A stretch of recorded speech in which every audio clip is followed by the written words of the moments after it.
सभी दोस्तों को गुड मॉर्निंग, सुप्रभात, राम राम, नमस्कार। हम आज हिंदी का टेस्ट देखने वाले हैं। इसमें आपके मुहावरे और शुद्ध शब्द और पर्यायवाची और विलोम, इन 4-5 टॉपिक को मिलाकर इसमें प्रश्न होंगे। तो आप देखना। और आपके 20 प्रश्न हैं। 20 में से आपके कितने प्रश्न सही होते हैं कमेंट बॉक्स में कमेंट जरूर करें। चलिए हम स्टार्ट करते हैं। पहला प्रश्न आपके सामने आप देख पा रहे होंगे।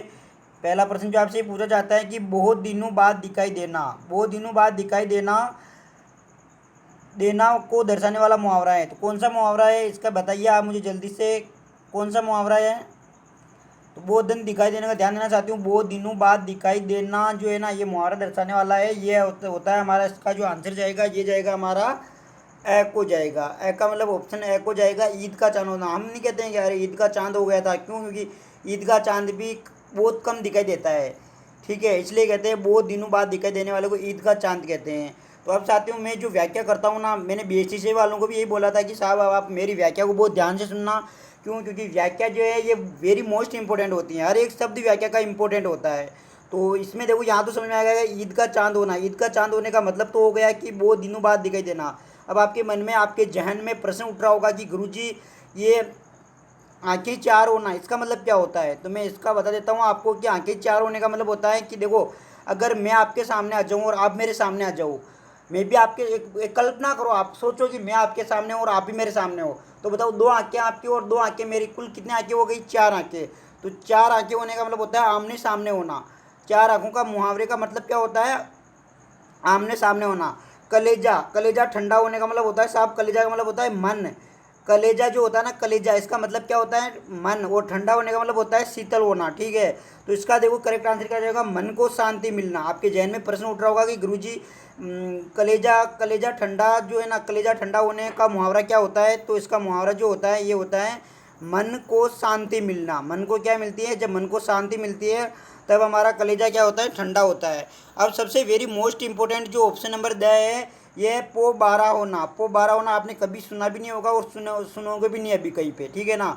तो वेरी मोस्ट इंपॉर्टेंट है। इसकी व्याख्या तो मैं यहाँ पे लिख के देता हूँ, आप स्क्रीनशॉट ले लेना। ध्यान देना, इसका जो अर्थ होता है, ये इसका करेक्ट आंसर जाएगा। देखो क्या कि हमारा ये जो है क्या, पो बारह होने का मतलब होता है साथियों, ध्यान देना, सभी ओर से जीत। सभी ओर से क्या होती है? जीत होती है। तो इसका तो आप स्क्रीनशॉट ले लेना। सभी ओर से क्या आ जाएगी? सभी ओर से जीत या लाभ ही लाभ। सभी ओर से क्या? लाभ, या सभी ओर से क्या हो जाती है? जीत हो जाएगी। तो ये पो बारह होना मुहावरा वेरी मोस्ट इंपॉर्टेंट है। मैंने बीएसटीसी वालों को बोला था कि आप स्क्रीनशॉट ले लो, वेरी मोस्ट इंपॉर्टेंट है। जिन मेरे साथीगण ने क्या ले लिया, स्क्रीनशॉट ले लिया, वो तो बोल रहे थे कि गुरुजी पेपर बहुत सरल आया, और बोल रहे सर हिंदी का पेपर बहुत कठिन आया। कठिन तो आएगा ही सही, आप देखो पढ़ नहीं रहे हो तो फिर कठिन तो लगेगा ही सही आपको। आप खुद सोचने वाली बात है। तो आप पढ़ाई करो। देखो समय बहुत कम है आपके पास, फिर 2 साल आराम से निकलेंगे आपके, बहुत एंस के साथ निकलेंगे। अगर अच्छा कॉलेज मिल गया ना, मनपसंद कॉलेज मिल गया, तो बहुत अच्छा के साथ निकलेंगे ये। तो आप क्या करोगे? पढ़ाई करते रहना। अब मैं दूसरे प्रश्न की ओर चलता हूँ। देखो दूसरा प्रश्न जो आता है, इसका मैंने व्याख्या कर दी। देखो क्या क्या किया मैंने।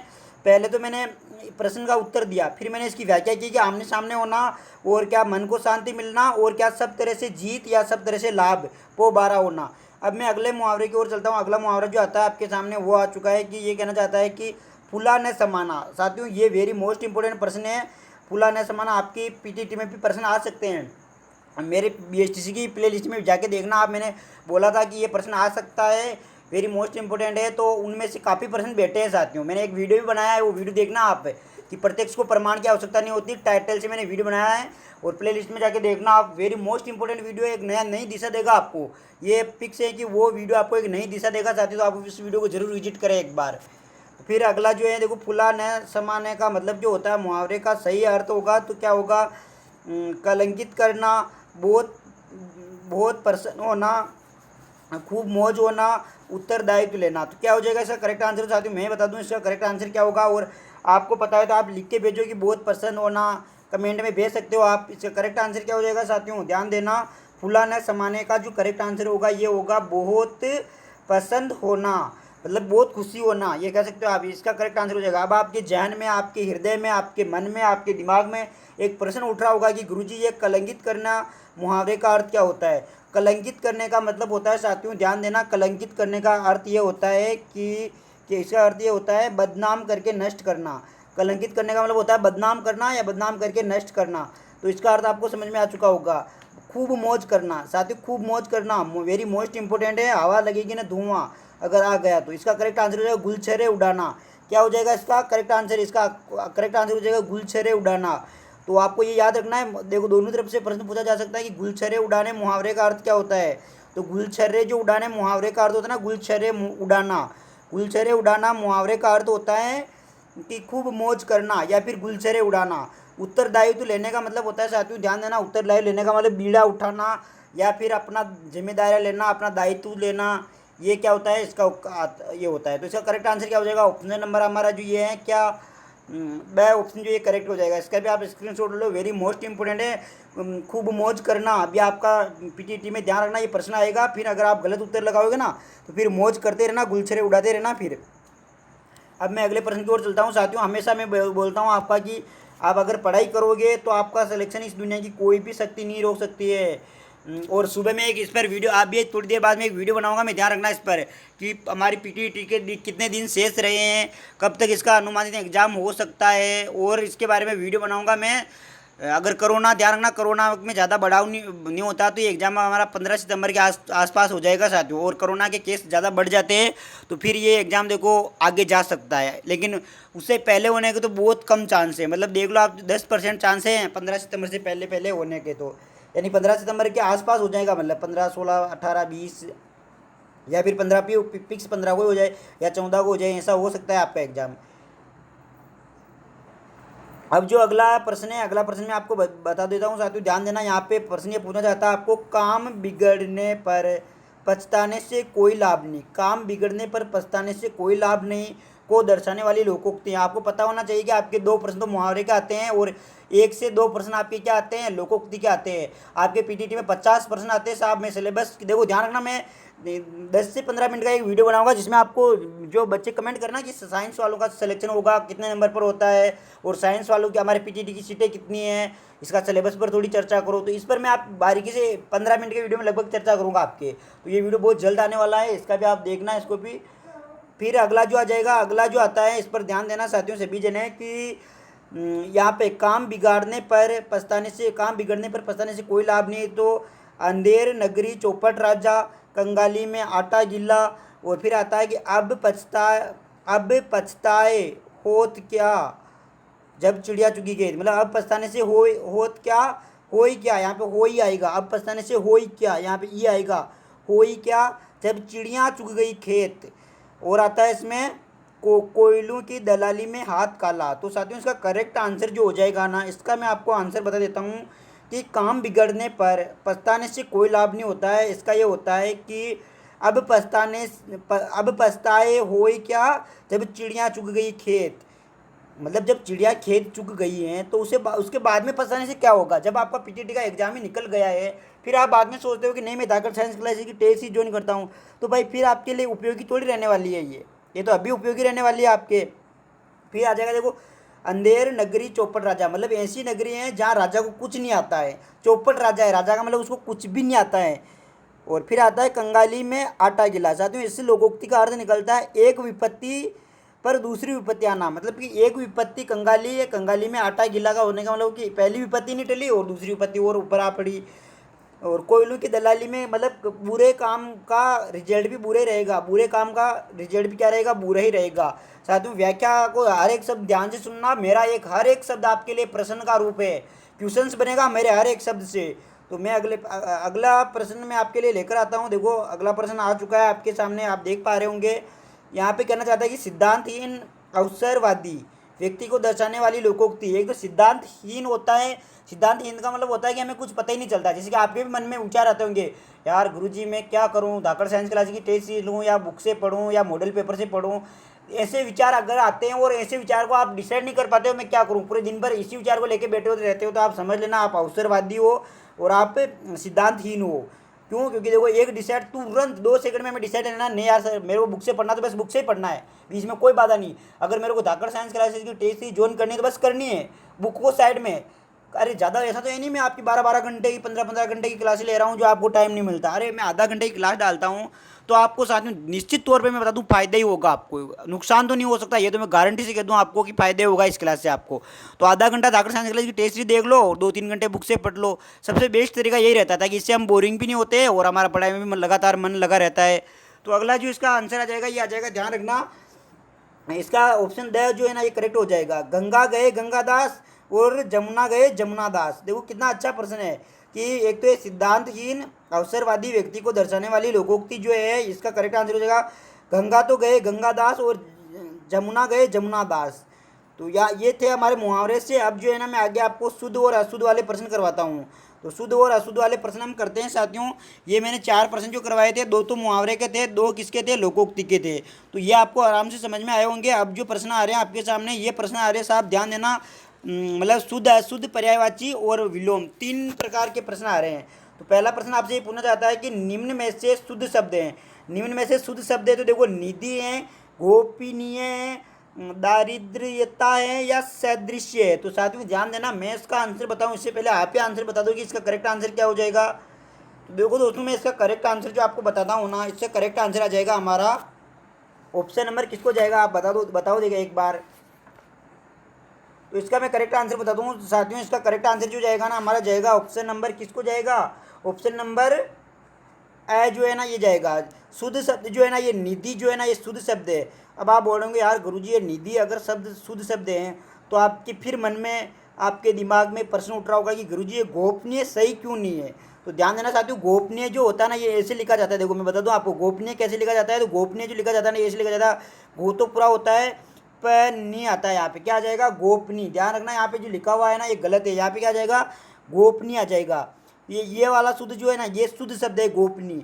अब आप बोल रहे हो गुरुजी ये सदृश्य तो सही है यार, इसमें तो कोई मिस्टेक नहीं होनी चाहिए, लेकिन साथियों इसमें भी मिस्टेक है। इसमें क्या आ जाएगा सादृश्य आ जाएगा। क्या आ जाएगा, सदृश्य नहीं होता है सादृश्य होता है, जो एक समान दिखाई देता है। आप बोल रहे हो सर यार गुरुजी ये दारिद्र्यता ये सही हो सकता है, इसका मैं बता दूं आपको दरिद्रता होता है, दरिद्रता होता है, ठीक है ना, दरिद्रता होता है, न कि दारिद्रता नहीं होता है। तो तीनों का ऑप्शन समझ में आया भाई। निधि क्या है इसमें 100% निधि सही है। तो साथ में इसका भी आप एक बार स्क्रीनशॉट ले लो, इससे आपके प्रश्न बैठ सकता है। मैं अब अगले प्रश्न की ओर चलता हूँ। देखो अगला प्रश्न आपके लिए मैं पेश करता हूँ, स्क्रीन पर आ चुका है। अगला प्रश्न ये पढ़ना चाहता है कि निम्नलिखित में से अशुद्ध शब्द है। देखो पीटीटी में ऐसे ही प्रश्न पूछे जाते हैं, आपने पीटीटी का पेपर देखा होगा। तो पीटीटी में हमने बीएसटीसी की तैयारी करवाई थी जब मेरे मित्रगणों को, तो उनको जिन्होंने देखो जो सीरियस जिस भी काम को आप सीरियस नहीं करोगे ना उसमें आपको असफलता ही मिलेगी साथियों। आप किसी भी काम को देख लो, जब तक आप सीरियस नहीं होगे ना तब तक आपको असफलता ही मिलेगी। सीरियस का मतलब होता है कि एक बार निश्चय कर लो हाँ ये करना है कि। तो गीतांजलि ये देखो गीतांजलि शुद्ध शब्द है साहब। प्रतिलिपि 100% शुद्ध है। अहोरात्र बिल्कुल शुद्ध है। तो ये रचयिता, रचयिता आप बोलो नहीं यार गुरुजी रचयिता बिल्कुल सही है। गुरुजी आप किसी भी हालत में रचयिता को गलत मत करना। आप में से कोई सोच रहा होगा कि गुरुजी इसको तो गलत करना ही नहीं है आपको, ये तो बिल्कुल 100% सही है। साथियों ध्यान देना यही क्या है अशुद्ध शब्द है। आप सोच रहे हो गुरुजी ये क्या यार, ये क्या बात कर दिया आपने, ये कैसे हो सकता है। तो मैं बताता हूँ आपको कैसे होता है। देखो ध्यान रखना, रचयिता नहीं होता, रचयिता होता है। क्या रचयिता नहीं होता, रचयिता होता है। क्या होता है साथियों, ये शब्द करेक्ट है। तो आप इसका भी स्क्रीनशॉट ले लो। ये प्रश्न क्या है, ये शुद्ध शब्द है। बाकी देखो गीतांजलि बिल्कुल शुद्ध शब्द है, अहोरात्र बिल्कुल शुद्ध है और प्रतिलिपि बिल्कुल शुद्ध है। रचयिता इसमें रचयिता नहीं होता, रचयिता होता है, ठीक है। के ऊपर आती है मात्र, ये के ऊपर आती है। तो साथियों ये समझ में आया होगा, स्क्रीनशॉट ले लेना। मैं अगले प्रश्न की ओर चलता हूँ। देखो अगला प्रश्न जो है आपके सामने मैं पेश कर देता हूँ कि साहब ये भी आपसे ये पूछना चाहता है कि साहब शुद्ध शब्द बताओ। आप बोल रहे हो गुरुजी शुद्ध शब्द की बात कर रहा है तो क्या हो सकता है। तो साहब निधि, देखो निधि तो शुद्ध शब्द नहीं है गुरुजी, हमने आपने अभी बताया था कि निधि में छोटी निधि में क्या होती है, धी की मात्रा जो होती है छोटी आती है। अभी आपने बोला तो हाँ ठीक है साहब, आपकी बात मान लिया मैंने यही बोला था बिल्कुल। तो सर मैं ऑप्शन तो क्या, ये तो क्या है, ये तो अशुद्ध है और हमें क्या चाहिए सर, शुद्ध चाहिए। ओके सर, फिर अगली बात बताते हैं कि शुद्ध क्या हो सकता है सर इसमें। सर मध्याह्न मेरे को बिल्कुल शुद्ध लग रहा है इसमें। तो देखते हैं इसको मैं लिख के बता दूँ इसको क्या लिखते हैं। तो इसका भी मैं बता देता हूँ, इसको लिखते हैं हम मध्याह्न है आधा होता है न पूरा होता है। तो आप बोले गुरुजी यार ये भी गलत हो गया हमारा। तो फिर अगला आ रहा होगा, आप सोच रहे हो सर तरु छाया सही हो नहीं सकता, और क्या आ जाएगा, स्वावलंबन सही हो सकता है। तो बिल्कुल आपकी सोच सही है, इसका करेक्ट आंसर क्या हो जाएगा, स्वावलंबन हो जाएगा। अब आपके किसी के जहन में प्रश्न ये उठ रहा होगा कि यार गुरुजी आपने तरु छाया सही क्यों नहीं किया। तो ध्यान रखना, तरु छाया लिखने का उत्तर बता दूं मैं, तरु छाया ऐसे लिखते हैं, तरु छाया, चार और आता है बीच में, ये शुद्ध शब्द होता है तरु छाया। तो पहला ऑप्शन ए है, तरु छाया ऐसे लिखते हैं, मध्याह्न ऐसे लिखते हैं, और निधि ऐसे लिखते हैं, और ये शुद्ध शब्द क्या हो जाएगा, स्वावलंबन ऐसे लिखते हैं। यहाँ तक क्लियर हुई होगी चीज़। अब मैं अगले प्रश्न की ओर चलता हूँ। देखो अगला प्रश्न जो है आपके सामने पेश करता हूँ साथियों। अगर आपको टेस्ट सीरीज अच्छी लग रही हो तो सभी जने एक बार देखो थम्सअप करेंगे, देखे बिल्कुल अच्छी लग रही होगी आपको तो एक बार थम्सअप करेंगे सभी जने।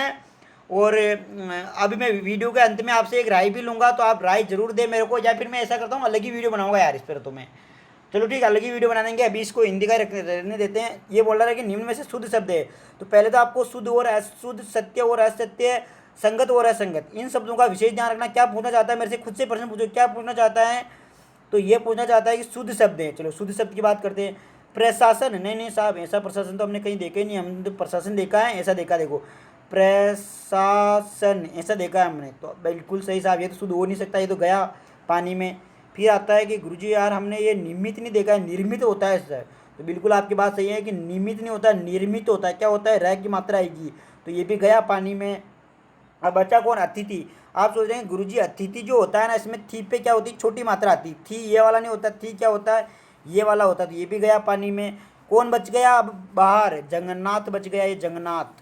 तो ये जंगन्नाथ को लगा दो आप, ठीक है ना, ये आंसर क्या हो जाएगा हमारा, शुद्ध हो जाएगा।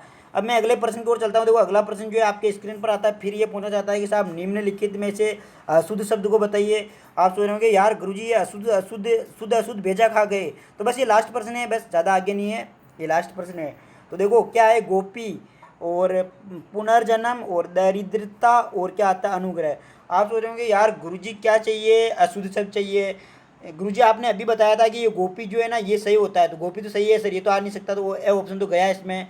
फिर आता है गुरुजी आपने अभी दारिद्रता का गलत था और दरिद्रता सही बताया था, ये भी, ये तो शुद्ध शब्द है, ये आ नहीं सकता है। अनुग्रह जो है, अनुग्रह बिल्कुल शुद्ध शब्द है, ये आ नहीं सकता है। तो ध्यान रखना, बिल्कुल इसका करेक्ट आंसर हो जाएगा पुनर्जन्म। साथियों पुनर्जन्म जो है ना ऐसे लिखते हैं, देखो पुनर्जन्म कैसे लिखते हैं साथियों, ये ऐसे लिखते हैं पुनर्जन्म। तो ये समझ में आया होगा आपको। अब हम चलते हैं प्रश्न नंबर अगले प्रश्न की ओर। तो ये अशुद्ध अशुद्ध खत्म हो गया, आपका सिर दर्द करने लग गया होगा, तो अब सिर दर्द नहीं करेगा आपका। नया प्रश्न आ चुका है आपके सामने। ये पूछना चाहता है कि आज 20 प्रश्न है साथियों, ध्यान देना, इसमें 20 प्रश्न लिए है मैंने। आज गर्म लू चल रही है, गर्म लू चल रही है, वाक्य में अनावश्यक शब्द हैं साथियों, वेरी मोस्ट इंपॉर्टेंट प्रश्न है, इसको जरूर लगा लेना आप, ठीक है। क्या कहना चाहते हैं, ये आज गर्म लू चल रही है, वाक्य में अनावश्यक का मतलब होता है जो आवश्यक नहीं हो, जो काम का नहीं हो, जो बेकार हो, उसे हम कहते हैं क्या, अनावश्यक कहते हैं। तो अनावश्यक क्या हो जाएगा इसमें, तो ध्यान देना साथियों कि देखो लू हमेशा जो गर्म हवा होती है ना उसको लू कहते हैं। देखो लू की परिभाषा बताऊँ मैं, लू ये राजस्थानी भाषा में इसको लू कहते हैं। क्या कहते हैं, लू। ये क्या होते हैं, गर्म जो हवा होती है ना उसको क्या बोलते हैं हम, गर्म हवा का ही नाम है क्या, गर्म वायु या गर्म हवा का नाम है लू। तो अब आप मेरे को बता दो, आज लू चल रही है, ये सब सही होगा कि नहीं होगा।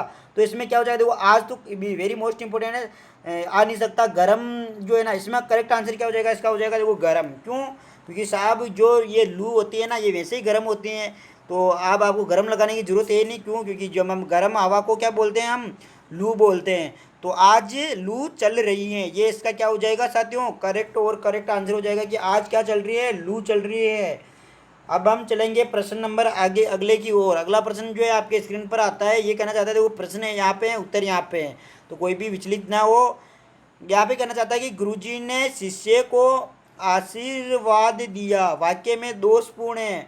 अरे गुरुजी गुरुजी, अरे यार गुरुजी तो होता ही नहीं, गुरुजी होता है, ये भी दोषपूर्ण है। आप सोचोगे हाँ यार सर ये भी हो सकता है, शिष्य ठीक है, दिया ठीक है, लेकिन ध्यान देना साथियों यहाँ पे जो दोषपूर्ण होगा ये होगा आशीर्वाद, ये होता है देखो आशीर्वाद, वाक्य ऊपर लगती है, ध्यान रखना, वाह वाक्य ऊपर र की मात्रा लगती है, न कि सी के ऊपर। ये तो इसका करेक्ट आंसर क्या हो जाएगा, ऑप्शन नंबर 6 हो जाएगा। अब मैं अगले प्रश्न की ओर चलना चाहता हूँ। देखो अगला प्रश्न आपके सामने स्क्रीन पर आ चुका है, बस ये लास्ट प्रश्न है, फिर हम हमारे पर्यायवाची वगैरह आ जाएंगे। तो ये पूछना चाहता है कि पानी पीकर नाम पूछना निरर्थक है। मतलब आप कहीं जाते हो और उसके पहले तो पानी पी लिया, फिर पूछ रहे हैं कि तेरा नाम क्या है, तो बोले कि मेरा नाम रामी बाई है, तो बताओ अच्छा लगेगा क्या, तो बिल्कुल नहीं लगेगा। तो क्या है, वाक्य में किस प्रकार का दोष को दर्शाता है, तो ये दोष जो है ना ये दर्शाते हैं, कौन से दोष को दर्शाएगा आप ही बता दो मेरे को जल्दी से। तो ध्यान रखना ये मुहावरे का दोष है साथियों, पानी पीकर नाम पूछना निरर्थक है, मुहावरे का दोष है। कौन सा, तो ऑप्शन नंबर, ऐसे प्रश्न आ गए ना तो तुम्हारे 100 200 200 फीट ऊपर से जाएंगे ऐसे प्रश्न कि पानी पीकर नाम पूछना निरर्थक है, वाक्य किस, और इसी बुक में से प्रश्न आते हैं साथियों, ध्यान देना, इसी बुक में से सेम टू कॉपी पेस्ट होते हैं, ये गवर्नमेंट की बुकें हैं ये, इसलिए यहाँ पे क्या होता है इसमें से कॉपी पेस्ट होते हैं प्रश्न। तो क्या होता है, मुहावरे का दोष है इसमें। अगर ये प्रश्न कॉपी हो जाता ना, कॉपी पेस्ट हो जाता तो आपके तो कानून से धुआं निकल जाता आपके, इतना टफ प्रश्न है ये। क्यों, क्योंकि इसके लिए आपको सारी चीज़ें पता होनी चाहिए, और आपको सारी चीज़ें पता हो रहती नहीं, पता नहीं आपका ध्यान कहाँ रहता है। अगला प्रश्न जो है स्क्रीन पर आ चुका है, देखो प्रश्न का पैटर्न चेंज कर दिया है।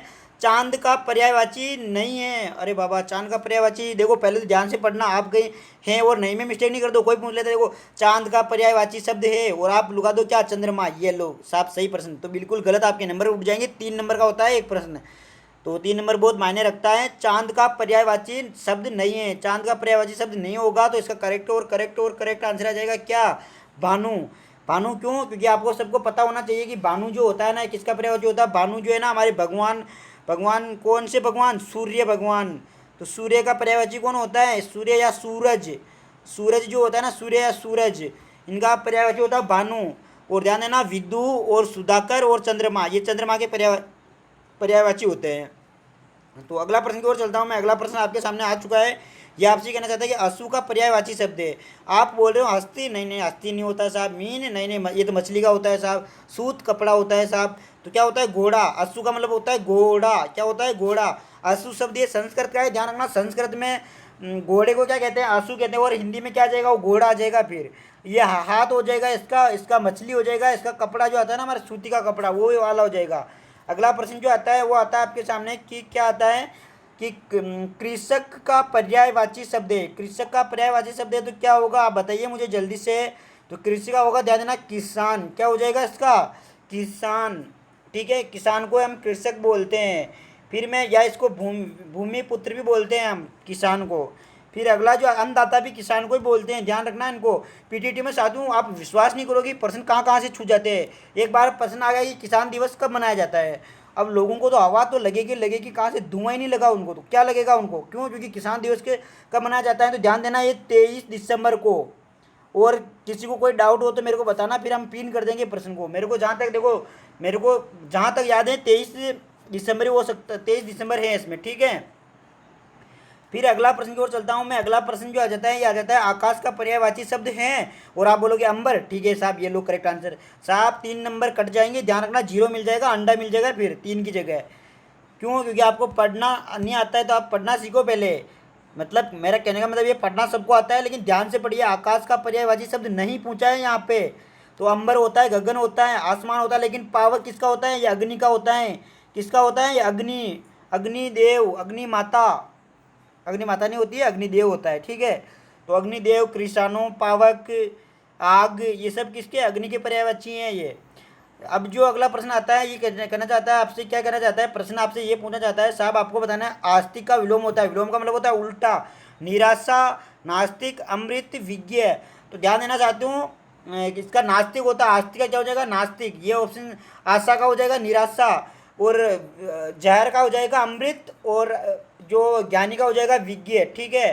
फिर अगले प्रश्न की ओर मैं चलता हूँ, आता है आपके यहाँ पे कि आरंभ का विलोम शब्द होगा, आरंभ का विलोम शब्द आप सबको पता होगा क्या हो जाएगा, आरंभ का हो जाएगा, आरंभ जो करे ना उसका विलोम हो जाएगा अंत, आकाश का हो जाएगा पाताल, प्रदान का हो जाएगा क्या, देखो प्रदान का क्या हो जाएगा, उससे प्रदान करने का मतलब होता है देना, और इसका मतलब हो जाएगा वापस लेना। और फिर अगला आता है कि पतन का विलोम क्या हो जाएगा, पतन का विलोम हो जाएगा, ध्यान रखना उत्थान, उत्थान का मतलब होता है साहब ऊपर उठना। और यश का हो जाएगा अपयश, अपयश हो जाएगा, ठीक है, अयोग्य का योग्य हो जाएगा। फिर अगला प्रश्न जो आता है आपके सामने ये आता है कि मौखिक का विलोम शब्द होता है, मौखिक का होता है लिखित, मौखिक का क्या होता है, लिखित। तो साहब ये 20% थे, आपको 20% कैसे लगे सभी जने कमेंट करके जरूर बताएंगे, जरूर बताएंगे मेरे को। और मैं अब एक चीज़ बता दूं साथियों आपको कि मैं आपको पीटीटी की तैयारी करवा रहा हूँ। आप सबको पता है पीटीटी लिखा मैंने, पीटीटी के लिए मैं हिंदी का लेकर आता हूँ, लेकिन आप क्या कि कमेंट करके मेरे को नहीं बता रहे हो। तो साथियों एक निवेदन है मेरा आपसे कि आप इस वीडियो को यार एक जना, मैं बता रहा हूँ एक जना कम से कम, मेरे को ज़्यादा नहीं, एक जना 10 जने के पास तो शेयर कर ही सकते हो यार, इतना काम तो मेरे लिए भी आप कर ही सकते हो। तो आप शेयर जरूर करें साथियों। कुछ नहीं तो फोन कर करके बोल दो यार भाई तू पीटीटी की तैयारी कर रहा है, बेन तू पीटीटी, या जो आपकी मित्र है पीटीटी की तैयारी कर रही है तू या कर रहा है, तो धाकड़ साइंस क्लासेस टेस्ट लेकर आ रहा है, उसकी कमेंट कर कि हमें क्रैश कोर्स चाहिए, क्या चाहिए। तो साथियों आप शेयर जरूर करो और मैं आपको अच्छा से अच्छा कंटेंट देने का पूरा प्रयास करूंगा। जैसे मैंने बीएसटीसी वालों को तैयारी कराई उसी मतलब जितना उनको आनंद के साथ तैयारी करवाई उतना ही मैं आपको आनंद के साथ तैयारी करवाऊँ, यही मेरी सोच है।